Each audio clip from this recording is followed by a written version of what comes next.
en parle. Qu'est-ce qui s'est réellement passé avec la femme Tamar en Angola? Voilà. Vous savez, Dieu est le maître des temps et des circonstances. Peut-être hier, il ne m'avait pas donné le temps de parler. Comme je suis là, vous êtes journaliste, je ne peux pas ignorer cette question. Je vais les répondre. Abonnez-vous massivement sur Aïcha Okoko Network. À révéler à ses enfants et à appeler ses enfants. Donc aujourd'hui, je pense que nous venons d'écouter les fruits. Le fruit de cette... qu'est-ce que je peux appeler ça? De cet événement. Abonnez-vous massivement sur Aïcha Okoko Network. Le Saint-Esprit me donna le message de tout ce que vous avez vu là. Bon, elle a agi comme elle avait agi, mais moi j'avais fait mon travail. Et ceux qui ont suivi ces messages-là, c'était juste pour le faire sortir de la situation qui va y arriver à la suite des temps. Toutes ces choses qui venaient de se passer là. Abonnez-vous massivement sur Aïcha Okoko Network. Comme ma femme Tamar, nous avons un concert dimanche, n'a pas sa nouvelle l'église. Merci beaucoup. Merci. C'est là où il a découvert qu'il y a un prophète qui s'appelle Néhéma. Donc s'il n'y avait pas tous ces bruits, la dame ne voulait pas aussi me connaître. Abonnez-vous massivement sur Aïcha Okoko Network. Si, et je bénis Dieu de cette silence que le Saint-Esprit m'avait donné pendant toutes ces périodes. Peut-être c'était dit à ça. Peut-être si je me suis précipité pour y entrer dans toutes ces polémiques des réseaux sociaux pour dire je suis un vrai ouin, ceci, cela. Peut-être je voulais parler de moi-même comme... Abonnez-vous massivement sur Aïcha Okoko Network. Aussi la tête. Yes, fait comme ya kala. Amen. Même bini ngona zolo boko mona yango na mikolo ezako ya. Neti bazo mona yo lisusu te. Eto bungi na kacha milinga. Kokanisa pokwa oyo. Obetaka mabolongo. Lobi nzambe. Limbisanga. Otindelenga prophète na yo. Abimisanga na kacha milinga oyo.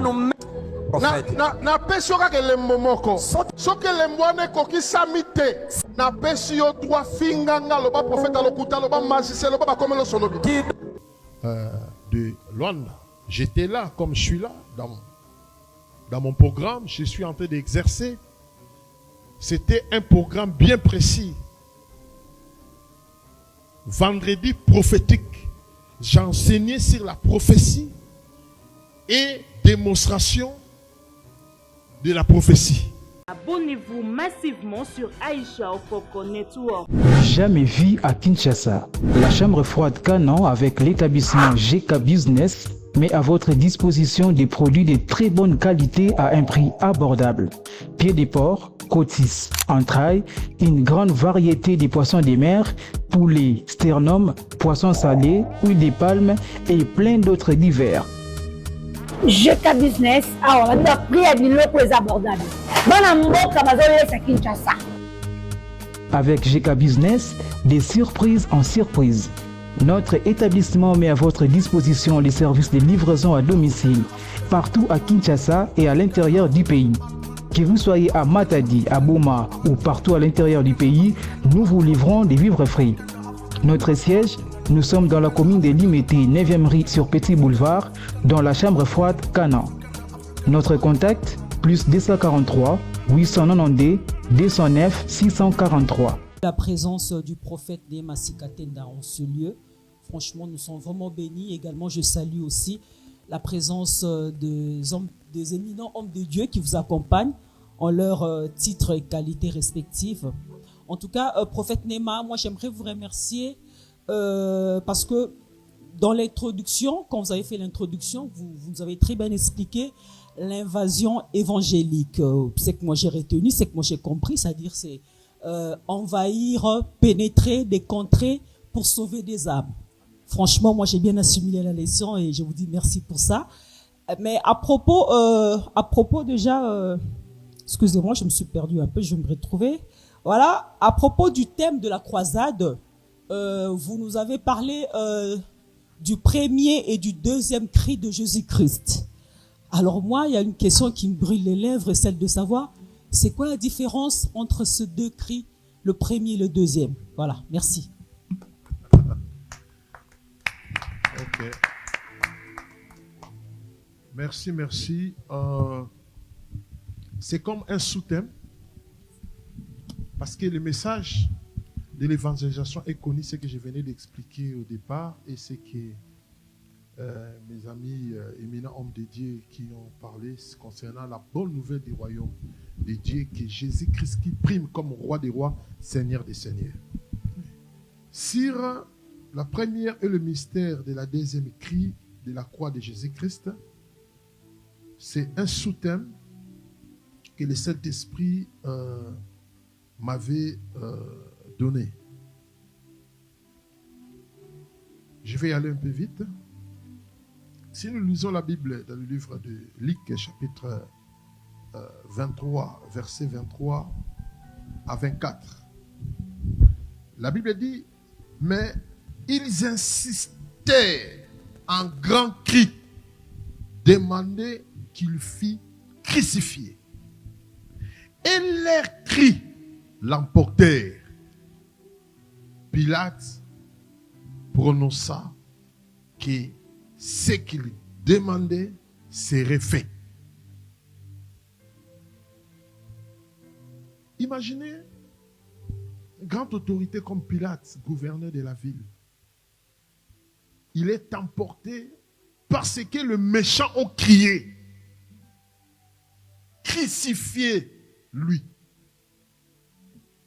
Et la Bible dit, leur cri, les cris des méchants, a emporté Pilate pour agir ainsi. Même si ce n'était pas de son propre gré. Mais à cause des cris des méchants, ça lui a poussé de crucifier Jésus. Qu'est-ce que cela veut dire? Je voulais tout simplement expliquer, avant d'y arriver au deuxième cri, que chaque être humain sur la terre, il a le premier cri dans sa vie, qui est appelé le cri de l'angoisse. Et ce cri de l'angoisse-là est lié à ses oppresseurs, à ses ennemis. En quelque sorte, je peux résumer ça au mauvais sort. Nous sommes des Bantous, nous sommes des Africains. Même ici en Europe, nous connaissons, il y a des mauvais sorts qui peuvent être lancés contre ta vie, et ces mauvais sorts-là s'attacher à ta vie et t'accompagner. C'est ça l'exemple. Ça, c'est un mauvais sort. Ils ont crié, crucifié. Ils ont crié fort. Et la Bible dit, leur cri emportant Pilate. Il était obligé d'exécuter les cris. Nous sommes dans la société, nous voyons combien de gens aujourd'hui que le monde des ténèbres est là pour crier concernant leur vie, pour détruire leur famille, pour détruire leur business. Du jour au jour, le monde satanique est là pour crier dans nos vies. Et ces cris-là aussi, ça se manifeste. Ils peuvent crier le soir, mais dans la journée, ces cris-là ont des effets par rapport à nos travail. Tu entres dans le travail, puis on te chasse dans le travail. Tu es dans ton business, dans le commerce, après tout change. Tout le business est détruit. Et c'est sur ce genre de cris maintenant, des hommes spirituels. Donc, ils doivent avoir l'esprit de détecter que la situation de cette femme, au fur et à mesure que ça continue à en dire, ça, ce n'est plus des cris normaux. Ce sont des cris qui proviennent de loin, du monde du ténèbre, qui a affecté sa vie, est en train de détruire sa vie. Et Dieu nous a doté le pouvoir maintenant d'utiliser maintenant le deuxième cri. Dieu nous a donné maintenant le pouvoir d'utiliser le deuxième cri. Pour y aller, pour conclure, parce que ce sont des sujets ou des thèmes que nous allons développer mais pendant au moins toute une semaine, 2 semaines en Angola. On parlera de ça.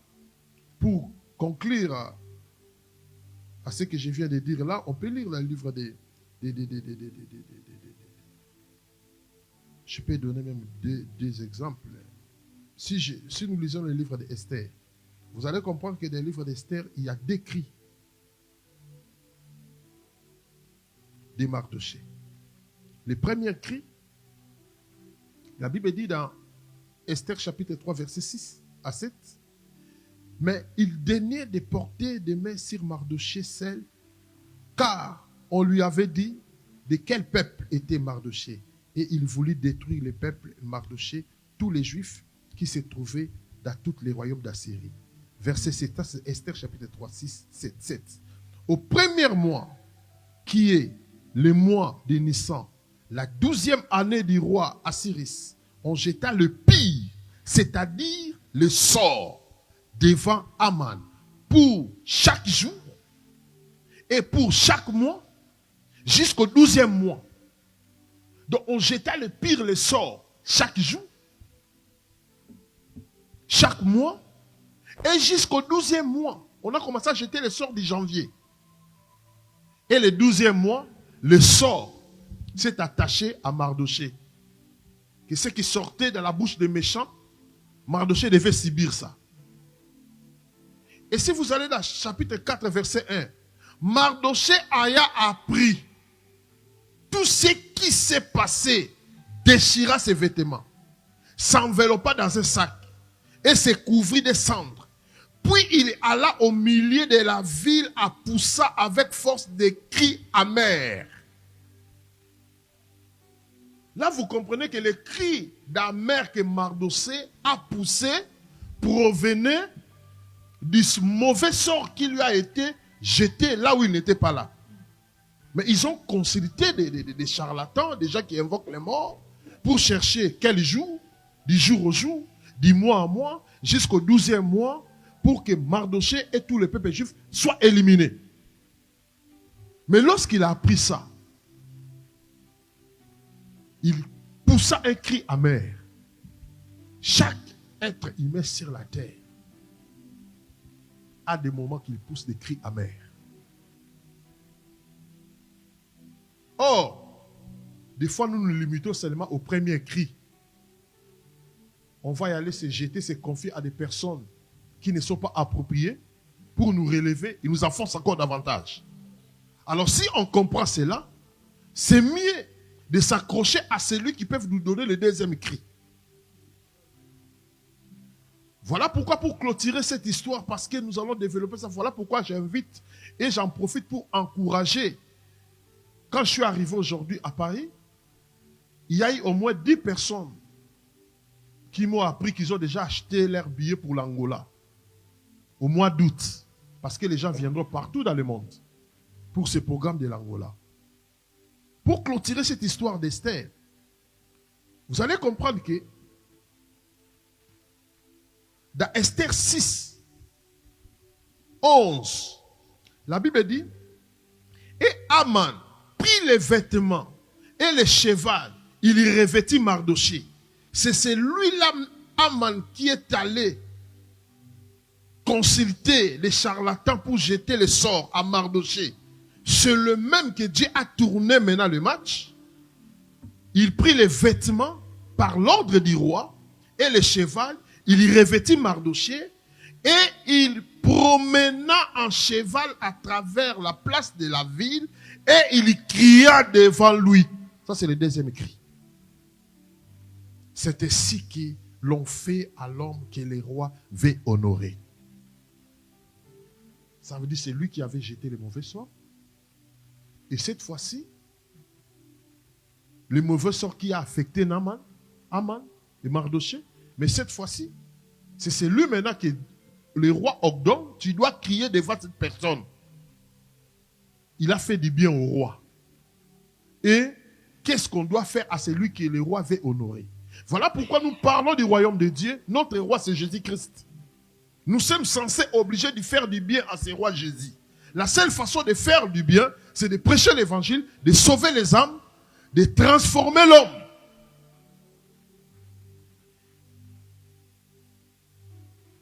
Et notre honneur viendra que de ce Jésus-là. Il va ordonner à nos ennemis de nous apporter des vêtements royaux. Et ils vont commencer à pousser des cris devant nous pour chanter la gloire de ce que Dieu a manifesté dans nos vies. Je pense qu'en 2 mots, c'est que je peux parler sur le mystère du premier et du deuxième cri. Parce que si vous allez plus loin dans Matthieu chapitre 27, vous allez le trouver que Jésus a poussé le premier cri. Mon Père, pourquoi m'as-tu abandonné? Donc pour dire, même Jésus-Christ, même s'il était le Fils de Dieu, mais tant qu'il a mis ses pieds sur la terre, parce que la Bible dit, le monde entier est sous l'empire du malin. Même s'il était le Fils, tant que ses pieds a foulé ses pieds, il doit passer par les premiers cris. Parce qu'il avait l'eau, il avait le sang. Mon Père, pourquoi m'as-tu abandonné? Et les gens commencent à se moquer. Il est en train d'appeler Élie pour venir lui apporter l'aide. Mais la Bible dit, après, la Bible dit, Jésus poussa de nouveau le deuxième cri. Et le deuxième cri qu'il poussa, il remit son âme à Dieu.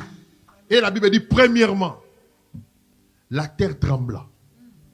Les rideaux du temple se déchirent en deux.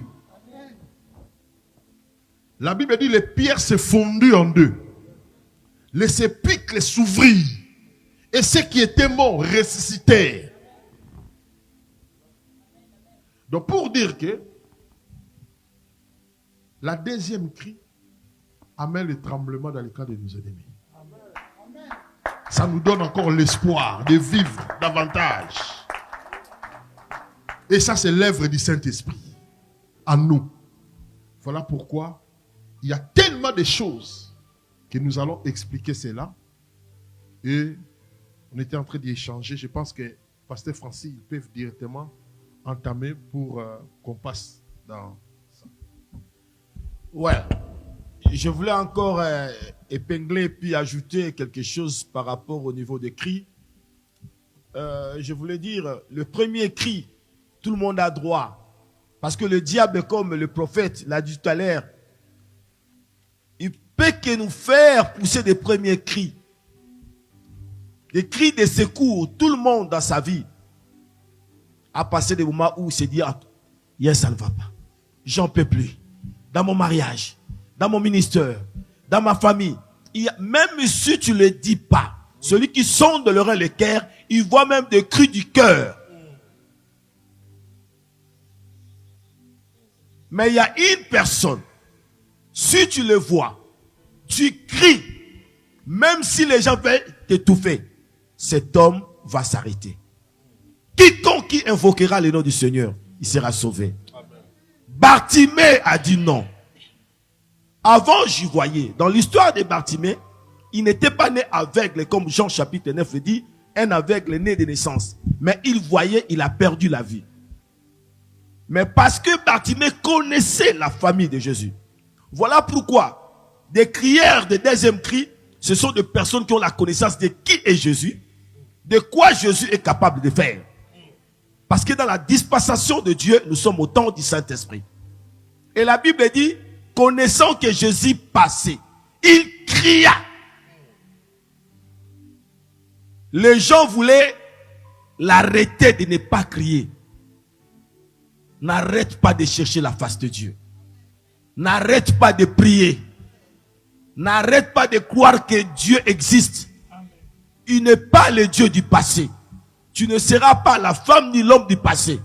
Il est le même hier, aujourd'hui, éternellement. Il a continué de crier.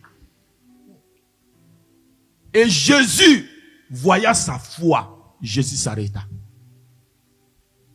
Il y a des cris qui peuvent faire arrêter Jésus. Pour entrer en Jéricho, il y avait des cris. Et des murs ont été ébranlés. Il y a des cris qui attirent le regard de Dieu favorablement sur ta vie. Et c'est ça que nous allons développer en Angola. Et je dis que Jésus a dit, que veux-tu que je fasse pour toi? Il est pour nous un secours qui ne manque jamais dans la détresse. Que Dieu vous bénisse. Merci encore une fois. Nous sommes bénis aujourd'hui. Je crois que mon confrère m'a dit, mais au fait, c'est une conférence de presse où on assiste vraiment à la prédication, et je crois que cette manière de faire entre mieux que même quand on est dans le culte. Je crois que très prochainement, s'il y a une initiative comme ça, je viendrai en tout cas. En posant des questions, on comprend mieux et ça rentre mieux. Alors nous allons entrer dans le col du ministère. Nous allons poser des questions et nous aurons la chance, les journalistes, de poser des sous-questions par rapport à la question que je veux poser. Et c'est une question que je pose pour les 4 orateurs, à part le prophète Sikatenda. Quel est l'impact du salut dans la vie de celui que Jésus-Christ appelle à exercer le ministère? C'est une question posée à l'apôtre Ben, au pasteur Francis Lola, au bishop Bruno et aussi à l'apôtre Florie Mpang. Oui, l'apôtre m'a dit de commencer, mais lui il est à ma droite. Bon, je peux commencer. D'abord, quand on parle de l'impact, l'impact d'abord c'est quoi? On parle de l'impact du ministère, du salut plutôt, de celui que Dieu a appelé dans le ministère. Là, il s'agit des hommes de Dieu. On ne parle plus de l'invasion, mais de celui à qui Dieu a appelé, a mandaté, et quel est l'impact dans la vie de cet homme-là. Là, maintenant, nous allons revenir sur des témoignages personnels. Moi, Christ m'a impacté. Christ m'a impacté parce que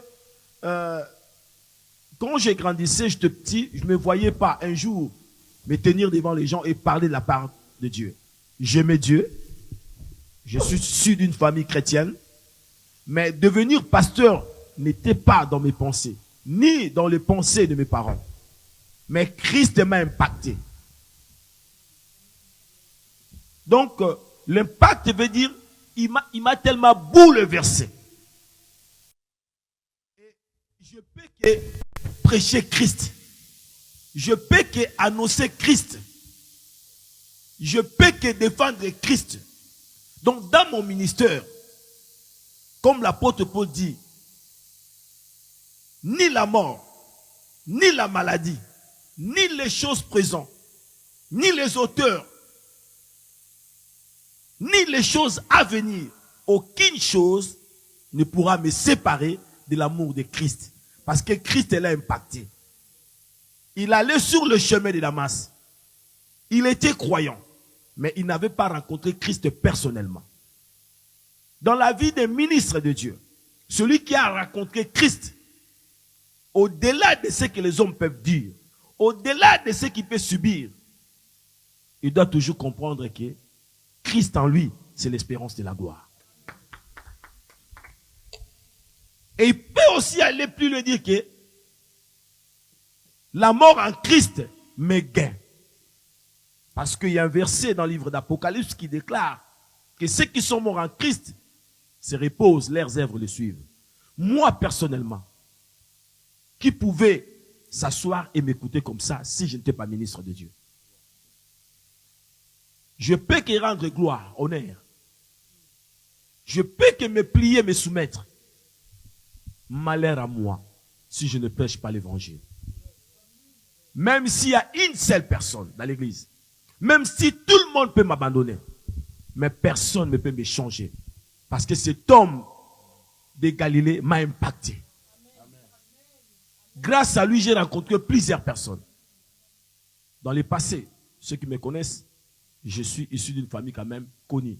Mais la manière dont Christ m'a élevé, j'ai compris que j'ai oublié même ma famille. Parce que c'est Christ qui a fait de moi ce que je suis. Et en retour, j'ai une dette. Malheur à moi si je ne prêche pas l'évangile. Que Dieu vous bénisse. J'aimerais également vous dire que si vous me voyez, tel que je suis ici, Jésus a impacté ma vie. Ce que je suis devenu aujourd'hui, ce n'est pas ce que j'étais. Il est allé me prendre dans la boue et il a impacté ma vie. Vous savez, le message par excellence qu'un homme de Dieu doit prêcher, c'est sa propre vie. Il y a d'autres personnes, faites ce que je vous prêche, mais ne faites pas ce que je fais. Ça, c'est un faux message. Celui que Jésus a impacté dans le ministère, dans sa vie, il doit être un message pour le monde. Quand les gens ils te voient, ils voient Jésus au travers de toi. Mais aujourd'hui, nous remarquons qu'il y a beaucoup d'habits dans l'église. Puisque la plupart des gens qui sont en train de prêcher aujourd'hui, ils n'ont pas été impactés. Ils reflètent une autre image. Ils ne reflètent pas l'image de Jésus. Quand quelqu'un, Jésus te trouve, quand Jésus t'affecte dans la vie, tu deviendras une autre personne. Et la Bible nous dit, celui qui est en Christ, il est une nouvelle créature. Toutes les choses anciennes passent et toutes choses deviennent nouvelles. J'ai deux questions pour vous, apôtre Pangui. Que peut-on dire sur le zèle de l'évangile dans la génération actuelle? Et pouvez-vous parler de l'onction du Saint-Esprit et la clé de l'évangélisation? Le zèle de l'évangile. Je crois que quand on regarde dans la Bible, dans Psaume 69, le psalmiste dit que les ailes de ta maison me dévorent. Donc, quand on parle du zèle, aujourd'hui, normalement, les ailes, c'est vivre avec un amour profond, brûlant pour Dieu, même pour les prochains. Quand on parle de zèle, c'est un empressement, dévouement, mise au service pour une cause, au service d'une personne, et faire en sorte de maintenir le succès de quelque chose. Donc, quand tu fais l'évangélisation, tu dois tout faire pour maintenir le succès de l'évangélisation. Le problème pour les ailes, je me pose la question, c'est que je peux vous dire. Quelle est ton histoire avec celui qui t'a appelé? Quelle est ton expérience avec celui qui t'a appelé? Aujourd'hui, Abraham a une expérience, il va dire, j'étais dans ma patrie, j'étais dans ma famille, il m'a dit, tu dois quitter. C'est une expérience avec Dieu. Moïse va dire, j'étais en train de perdre le troupeau de mon papa. À un moment donné, j'ai vu le buisson ardent un feu qui ne se consume pas. J'ai entendu la voix. Pierre va dire, j'étais un pêcheur de poissons, mais quelqu'un m'a dit, viens, je vais te faire pêcheur d'hommes. Il y a un autre qui dira, pour terminer, j'étais dans les chemins de Damas pour aller persécuter les chrétiens, mais j'ai entendu une voix. À partir de ce moment-là, j'ai une expérience avec cette personne qui est notre époux. Alors, quand tu as ces ailes-là, plutôt tu as cette expérience avec cette personne, donc rien ne peut t'empêcher de les suivre. Rien ne peut t'empêcher d'évangéliser. Tu vas continuer à le faire. Pourquoi c'est plus fort que toi? Je vois pendant, par exemple, Jérémie. Jérémie ne savait pas parler. Il y avait une voix efféminée. Quand il parlait, les gens se moquaient de lui. Il était un peu découragé. Mais il dit, dans mon cœur, je sens comme le feu brûlant. Cela ne peut pas m'empêcher de continuer à évangéliser. Donc, celui qui est zélé, c'est celui qui a... Ça peut être même les chants. Quand toi, tu es là, tu vois que non, tu crois à celui qui t'a appelé, tu sais pourquoi quand tu chantes, personne ne peut t'empêcher de chanter. ni de prêcher l'évangile. Donc, les zèles, c'est quelque chose qui va te pousser à faire. Même Jésus-Christ, quand il est arrivé au temple, il a vu que ça ne marchait pas. On vendait, on faisait n'importe quoi. Les zèles qui étaient en lui ne l'ont pas empêché de commencer à frapper les gens. Quand tu as les ailes, il y aura quelque chose en toi. Tu ne peux pas rester insensible à ne rien faire. Quand tu vois les gens en train de mourir, mais les ailes en toi, tu dois dire quelque chose à la personne pour dire que non, tu dois changer de vie. Donc, bref, c'est ce que je peux dire. On peut aller même au-delà par rapport aux ailes du Saint-Esprit lui-même. Vous savez, Jésus, il était avec les disciples. C'est lui qui faisait tout et observait tout ce que Christ faisait. Ils étaient habitués de voir Jésus-Christ faire des miracles. Mais ils ne comprenaient pas qui était Jésus-Christ. Ils ne pouvaient, même jusqu'à ce que Jésus-Christ il est monté au ciel, ils n'ont pas pu comprendre dans l'immédiat qui était réellement Jésus-Christ. Ils voyaient Jésus-Christ multiplier les pains et les poissons, ressusciter des morts, qui faisait des miracles, les aveugles les voyaient. Mais à un moment, un jour, ils ont vu quelqu'un qui marchait sur les eaux, ils n'ont pas vu que c'était Christ qui était, mais c'était les démons. Parce qu'ils ne pouvaient pas comprendre qui était réellement Jésus. C'est pourquoi il leur a dit, en ce qui concerne l'évangélisation, ne faites rien. Attendez le moment venu. Attendez le moment avant de faire l'évangélisation. Il faut attendre. Ils sont allés à la chambre haute. Je suis allé en Israël et j'ai vu la chambre haute, comment c'était. Ils se sont renfermés. Ils étaient à 120. Ils ne pouvaient pas évangéliser. Ils attendaient le mois venu. Jusqu'au jour, à la Pentecôte, le Saint-Esprit était descendu. Et le Saint-Esprit a transformé leur vie. Quand tu as l'Esprit de Dieu, cela bannit même la peur. Bannit même la pauvreté. Bannit même la souffrance. Bannit même l'état dans lequel toi tu te trouves. Tu peux oublier même ton identité. Car le Saint-Esprit en toi, c'est celui qui va œuvrer en toi. Lorsque le Saint-Esprit est descendu, à ce moment-là, Pierre se tient debout pour la première fois. Lui qui avait peur il avait peur même devant des femmes. Il avait peur des gens. Il a commencé à parler. Donc, le Saint-Esprit en toi, c'est l'une des clés d'évangélisation. Voilà, je me limite là.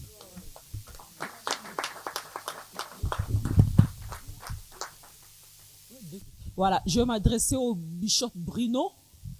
Étant donné que vous êtes le directeur, alors je vais vous demander de faire un petit exercice.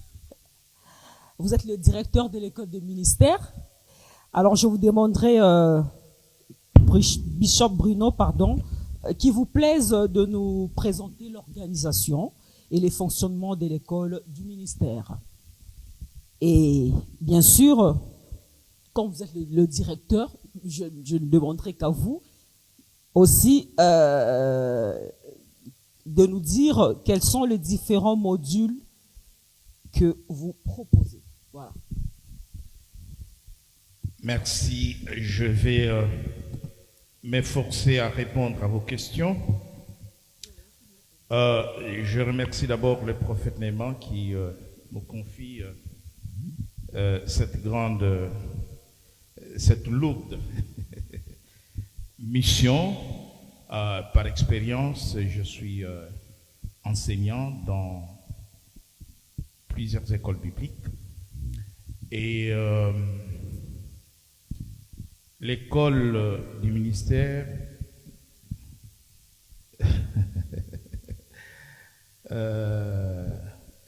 et donc j'ai été, comme le dit le prophète, le directeur des croisades de Maurice Cérillo, mon père spirituel, dans la francophonie, en Europe et en Afrique. Et en ce qui concerne le fonctionnement de l'organisation, l'école de ministère Neema Ministries, d'abord c'est une école mobile, et une école qui va se déplacer, n'est-ce pas, avec l'évasion évangélique. Et donc, partout où les grandes campagnes vont être organisées, les campagnes d'évangélisation, donc l'école du ministère sera en support pour la formation, n'est-ce pas, des hommes de Dieu et des femmes de Dieu. Et les publics concernés, c'est ceux qui sont appelés aux 5 ministères. Et nous verrons, avec les prophètes, il sera possible d'admettre les anciens, les diacres, dans le cadre de la formation continue de cette école de ministère. L'organisation est simple, l'école est constituée d'un service académique, un service administratif, un service pédagogique et d'un corps des enseignants, des formateurs, des professeurs bien pointis, choisis sur base de leur expertise dans les différents domaines de la formation. Donc, c'est une formation continue, c'est-à-dire que une formation qui vient s'ajouter. Nous savons que les pasteurs sont formés, les ministres de Dieu sont formés, mais l'évangile aujourd'hui, il devient contextuel. Il faut s'adapter à l'évolution, aux évolutions sociétales. Et certains ont été formés dans les écoles bibliques à une époque donnée où, par exemple, où on n'avait pas parlé de nouvelles technologies qui peuvent servir aussi de moyens, des outils, n'est-ce pas, d'évangélisation, d'enseignement à distance. Certains ont été formés à une époque où on n'a pas parlé de certaines évolutions sur le plan éthique, par exemple, quand nous prenons certaines questions qui fâchent aujourd'hui, où les églises, les hommes de Dieu doivent aussi se prononcer. Je peux prendre, par exemple, les cas d'euthanasie, par exemple, comment un pasteur peut faire face à une telle question lorsqu'une question comme celle-là est soulevée dans l'église ou dans une famille de l'église. Donc, ça va être des formations vraiment adaptées. Nous allons avoir des modules très spécialisés, tels que la formation sur le leadership, c'est très important. Les pasteurs sont des bergers, sont des conducteurs des hommes. Ils doivent être bien équipés, et bien formés sur la manière de conduire, de diriger, le leadership, et de former aussi. Nous aurons des modules sur la missiologie. Nous sommes appelés, selon les contextes, selon les lieux, à implanter les églises, comment on peut s'adapter à un milieu donné. Le pasteur qui vient implanter une église à Paris n'aura pas la même perception que celui qui va implanter une église, par exemple au Mozambique ou à Washington. Donc ça, c'est la missiologie qui forme les missionnaires, qui forme les hommes de Dieu selon les contextes du lieu, de l'environnement où ils vont évoluer. Nous aurons des modules, par exemple, sur l'évangélisation, sur la croissance de l'Église, sur les finances de l'Église, mais aussi sur l'Église et le développement des formations sur, par exemple, l'entrepreneuriat. Et donc, c'est vraiment deux modules qui vont être adaptés aux besoins de l'Église, mais aussi aux besoins des pasteurs et, je vais dire, aux besoins aussi de la société. Donc voilà en filigrane l'organisation, le fonctionnement et les modules que nous proposons dans le cadre de l'école du ministère Neema Ministries. Merci Adi Londolé. Prophète, nous vous avons écouté, Toyokiyo, mais ba Congolais va yokiyo te. Batu bazako fundayo olingaki kosala buzz dans cette histoire de femme Tamar. Tu peux pas passer comme ça sans pour autant qu'on en parle. Qu'est-ce qui s'est réellement passé avec la femme Tamar en Angola? Voilà. En tout cas, Marc Tabou, tu avais raison. Même des gens qui dormaient là-bas, ils se sont réveillés. Donc, comme tu as dit, tu as bien parlé de tous les sujets, mais les Congolais, ils ne t'ont pas écouté. Voilà les Congolais, ils sont debout là-bas. En tout cas, j'ai béni le Seigneur pour ta question. C'est une histoire qui a vraiment, comme je peux dire, mis le fait dans les réseaux sociaux et partout dans le monde. On ne peut pas passer inaperçu. Vous savez, Dieu est le maître des temps et des circonstances. Peut-être hier, il ne m'avait pas donné le temps de parler. Comme je suis là, vous êtes journaliste, je ne peux pas ignorer cette question. Je vais les répondre. Mais avant de répondre, j'aimerais donner le micro à un couple. C'est pour la première fois qu'on se voit aujourd'hui, de donner un témoignage puissant, fort. Et après leur témoignage, je pourrais maintenant y répondre même 1 minute. Et puis, le bishop Quim, il pourra peut-être ajouter, peut-être, je ne sais pas, un conseil à cette nouvelle génération. Je demanderai au couple, surtout à notre maman de l'évangéliste Franck, si acclamons, oui, acclamons fort pour le Seigneur. Le couple, le couple passé même là. Oui. Shalom, peuple de Dieu. Shalom. Soyez abondamment bénis. Je suis pasteur Fifi Logero, l'épouse de l'évangéliste Julien. Je suis pasteur Fifi Logero, l'épouse de l'évangéliste Julien Logero, de l'église de Yahweh Shama à Neuilly-Plaisance. En fait, c'est la première fois que je vois le prophète Nehema parce que je ne le connaissais pas. Et mon mari et moi, on était en jeûne de 90 jours. On priait par rapport à l'église. Et on avait commencé le 15 décembre. C'était du 15 décembre au 15 mars. Et les 12 mars, non, avant ça, j'avais entendu des rumeurs par rapport à ce qui s'est passé avec la chanteuse. Et moi, je ne suis pas trop dans les réseaux sociaux. Je ne suis pas trop dans les réseaux sociaux. Je regardais vite fait, prophète Nehema a prophétisé et tout, c'était vraiment vite fait. Après, bon, je vais passer autre. Et j'ai dormi, j'étais en pleine prière des 90 jours. On ne mangeait pas de viande, tout ce qui est des produits laitiers, poissons et tout, on n'était que vraiment en légumes. Et j'ai dormi, j'avais une vision. J'ai vu qu'on était dans une salle. Il y avait, je ne sais pas c'était où, il y avait prophète Nehema qui prophétisait sur les gens. Il avait commencé à prophétiser sur moi. Il a prophétisé aussi sur une sœur qui est là, qui est venue aujourd'hui. Et il y avait un aigle derrière lui. Et cet aigle-là lui donnait à manger. Et après, quand je regardais, il était habillé en blanc. Il y avait beaucoup d'anges tout autour de lui.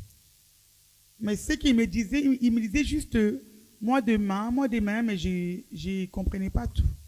Après, quand je me suis réveillée, j'ai dit à ma soeur qui est en train de filmer, j'ai dit, j'ai rêvé des prophètes Nehema, mais je ne les connais pas, j'ai entendu des rumeurs et tout. Je ne sais pas si c'est un vrai ou un faux homme de Dieu, mais après 90 jours de jeûne, je suis sûr que cet homme-là, c'est un vrai homme de Dieu. Parce que mon mari, il y a aussi certaines personnes de membres d'église qui sont là. Moi, quand je dis Dieu m'a dit, ce n'est pas des blagues. Ils peuvent témoigner. Je dis, bon Seigneur, si tu veux réellement que je parle à cet homme, fais que je raconte cet homme. On a commencé la prière, mon mari et moi. Je suis allé sur Internet. J'ai tapé prophète Nehema. J'ai regardé vite fait les prédications et tout. Et après, j'ai vu un numéro d'un homme de Dieu comme ça. J'ai dit, bon, je vais quand même appeler pour avoir le numéro du prophète. Et après cela, j'ai prié à Dieu. Je dis, Seigneur, si tu veux qu'on raconte cet homme, mon mari et moi, parce que moi, je vais parler à cet homme, pourquoi l'aigle est derrière lui? Et pourquoi les anges étaient tout autour de lui? Et Dieu me confirme que c'est un vrai homme de Dieu. Et j'ai eu un homme de Dieu, il m'a donné les numéros de secrétaire du prophète. Et on était dans les Cides, en vacances vers Nice, avec mon mari et moi. J'avais demandé un signe. Je dis, Seigneur, là on est en vacances, mais nous-mêmes quand on est en vacances, on est toujours en prière. Et j'ai demandé un signe. Je dis, Seigneur, si réellement cet homme, c'est toi qui as mis sur notre schéma, et si vraiment tu veux nous parler, parce qu'on était en 40 jours, non, à 40 jours de jeûne pour l'église, parlez-nous derrière cet homme, fais que je raconte cet homme. Et quand j'ai appelé ma famille au Congo, ils m'ont dit, raconter cet homme, c'est très compliqué, hein. J'ai dit, bon, moi, histoire de compliquer là, ça ne me concerne pas. Moi, je vais faire vraiment ce que les saints me dit de le faire. Et après, voilà, j'étais là et tout. Mon mari, il venait de finir de faire son live. Et j'ai vu le secrétaire du prophète, il m'a appelé et il m'a dit, il y a prophète qui souhaiterait vous parler. En plus, il venait juste de la prière. Et du coup, on s'est parlé et tout. Et voilà. Que Dieu vous bénisse. Merci beaucoup. Merci. Je ne sais pas si vous avez ajouté. Moi je voudrais juste ajouter que, comme les gens, quand ils viennent dans notre église, moi je dis toujours, priez notre état d'âme. N'écoutez pas les rumeurs, n'écoutez pas ce que vous entendez. Priez le Dieu des cieux qui connaît toutes choses. Parce que on se connaît, c'est la première fois qu'on se voit. Mais mon épouse, quand elle a Dieu qui lui parle, c'est pas parce que c'est mon épouse que je dis ça, hein, mais c'est 100% vrai, quoi. Ça veut dire que tous les gens, à chaque fois qu'il y a un message du Seigneur sur quelqu'un, jamais elle dira Dieu m'a dit. D'ailleurs, il ne faut pas rigoler avec Dieu m'a dit, hein, si ce n'est pas vrai. Hein. Quand Dieu te parle, tu sais que Dieu t'a parlé. Trop de gens s'amusent avec Dieu m'a dit. Hein. Donc si je suis là, je sais que cet homme, c'est Dieu qui nous a connectés aujourd'hui.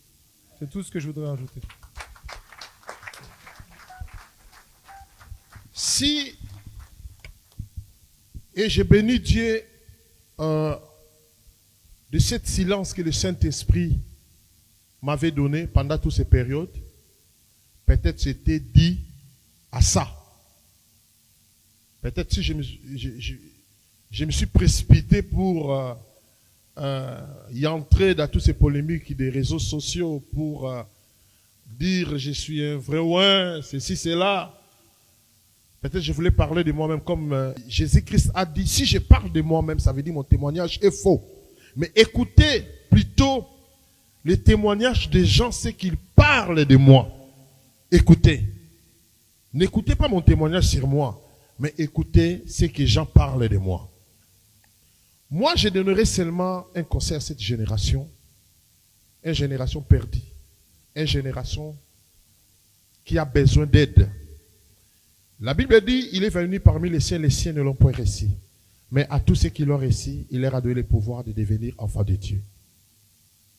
Je ne suis pas là pour y entrer dans les détails de ce qui s'est passé au niveau de Luanda. J'étais là, comme je suis là, dans mon programme, je suis en train d'exercer.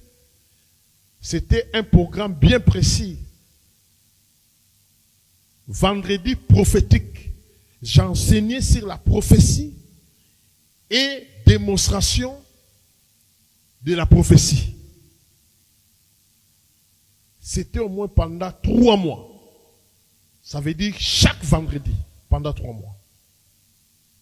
Et la servante de Dieu s'est présentée. Je ne la connaissais pas. Je pense que tout à l'heure, notre maman, malgré qu'elle est du Congo, on voit déjà qu'elle est dans un autre monde. Elle s'est mariée à notre frère français. Il est dans un autre monde. Mais elle est du Congo. Ça ne m'a pas dérangé de dire qu'elle ne me connaissait pas. Je dois faire tout un problème. Parce qu'elle a dit qu'elle ne me connaissait pas. Non. Elle a le droit de me connaître. Comme s'il n'a pas le droit aussi de me connaître. Donc elle ne me connaissait pas. Moi, je crois qu'elle ne me connaissait pas. La même chose aussi, moi, je ne connaissais pas. Comme je suis là, je vois la sœur. Elle y entre avec beaucoup de gens. Assis là, j'étais arrivé à la fin. Et c'est là où le Saint-Esprit me donna le message de tout ce que vous avez vu là.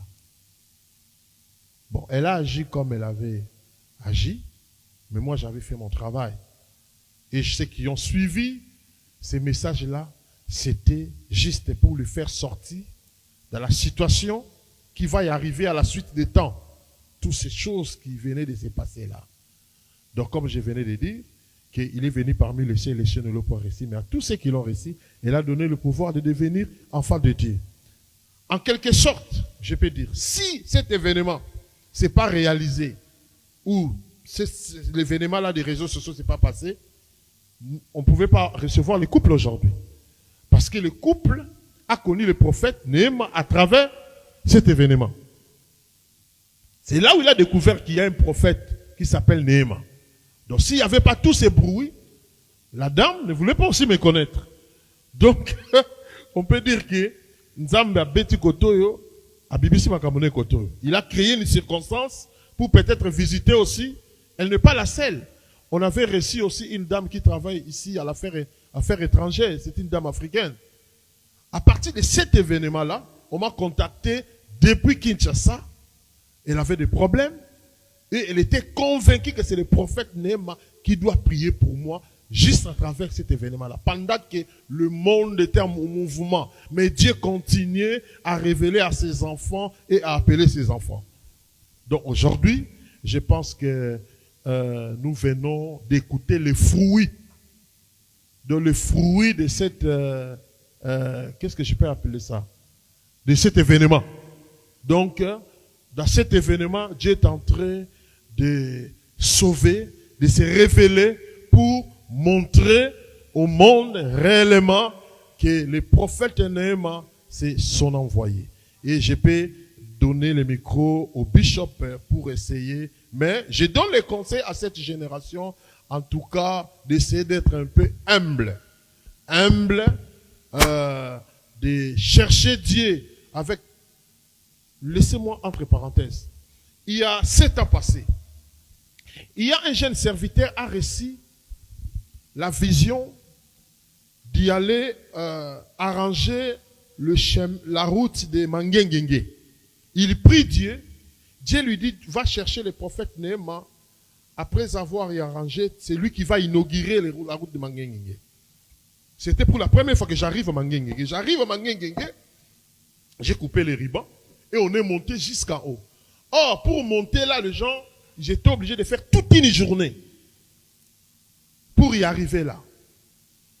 Et j'ai béni et on a profité pour y monter là, pour faire la prière. Pendant que je faisais la prière, Dieu m'a donné un message. Il dit, tous les gens qui sont montés ici dans la montagne de Mangengenge, Dieu me dit, ma présence ici, Dieu vous a donné des réponses. Descendez avec moi. Aujourd'hui, vous allez terminer vos programmes de jeûne et prière. C'était pour la première fois que j'étais surpris. À Mangengenge, il y a des gens qui jeûnent pendant une année. Les gens qui ont resté là-bas pendant 2 ans. D'autres 3 ans. D'autres 5 ans. Ils ne descendent pas. Ils sont toujours là à Mangengenge. Et j'ai compris pourquoi Dieu m'avait donné le message. Or, il y avait maintenant un groupe de prophètes. Ils ont commencé, selon eux, à dire que non. Oh, mais ces prophètes Néhéma, il aime se prendre pour qui? Il ne connaît pas nos problèmes. Il ne connaît pas notre intimité avec Dieu. De nous dire de descendre. Non, vous aventirez là. Ils ont commencé à déplacer des langages. Bon. Les gens qui ont écouté, je connais un serviteur de Brazzaville, il a amené à peu près tous les leaders de son église. Ils ont fait que 3 jours, quand ils ont écouté les messages, ils devaient faire 21 jours. Ils ont dit, comme Dieu a parlé par le prophète, nous devons descendre. Et ils ont vu des résultats. Après 7 ans, parmi le groupe de gens qui avaient contesté, il s'est retrouvé à Ouganda, parce qu'il devait continuer son chemin pour l'Europe. Il était dans une réunion. Il y a un prophète qui lui dit, toi, mets-toi debout. Il dit, Dieu t'avait visité à travers un prophète dans ton pays, pendant que tu étais dans la montagne. Mais vous avez insulté cet homme. Vous l'avez négligé. Or, c'était le jour où ta vie devait passer dans une autre dimension. Tu as fait déjà combien d'années ici à Ouganda? Il dit, j'ai fait plus de 7. Elle a dit oui. Parce que tu avais contesté la personne que Dieu avait envoyée. Si tu ne veux pas mourir ici à Ouganda, perdre ton temps pour rien, tu dois aller chercher, retourner dans le pays pour chercher ces prophètes-là pour demander pardon, qu'ils prient pour toi. Et j'avais reçu la famille de cet homme. dans l'église pour demander pardon pour les prophètes. Ils ont apporté l'offrande que les prophètes avaient envoyée. Tout ça, c'était pourquoi il est venu parmi les siens. Les siens ne le peuvent rester. Mais à tous ceux qui l'ont resté, il leur a donné le pouvoir de devenir enfants de Dieu. Ça doit donner le conseil à cette génération. Merci beaucoup pour avoir répondu à les questions des journalistes ici présents. Donc, il y avait le Samartabou, il y avait Anelka Bafossette, il y avait Marlène Kassanga, Mathilde Dubois, évidemment. Clotilde, pourquoi je dis Mathilde? Clotilde Dubois, et évidemment Mwemba. Et nous, on remercie, tu remercies les pasteurs? On remercie également les pasteurs ici présents et les apôtres, notamment Francis Lola de l'église de la volonté de Dieu, le bishop Bruno Nkwini, qui est le pasteur principal du Centre international d'évangélisation Le Jubilé. Nous avons deux apôtres donc qu'on remercie également, l'apôtre Ben Kanga et l'apôtre Flori Pangui de l'église Arche de l'Éternel. Et bien sûr, on remercie donc le prophète Neymar pour nous avoir fait part donc de l'invasion évangélique et notamment l'école du ministère en Angola. Jamais vu à Kinshasa. La chambre froide Canan avec l'établissement GK Business met à votre disposition des produits de très bonne qualité à un prix abordable. Pieds de porc, côtis, entrailles, une grande variété de poissons de mer, poulet, sternum, poissons salés, huile de palme et plein d'autres divers. GK Business, alors on a pris à des locaux abordables. Kinshasa. Avec GK Business, des surprises en surprise. Notre établissement met à votre disposition les services de livraison à domicile, partout à Kinshasa et à l'intérieur du pays. Que vous soyez à Matadi, à Boma ou partout à l'intérieur du pays, nous vous livrons des vivres frais. Notre siège, nous sommes dans la commune de Limete, 9e rue sur Petit Boulevard, dans la chambre froide Canan. Notre contact, +243 892 209 643.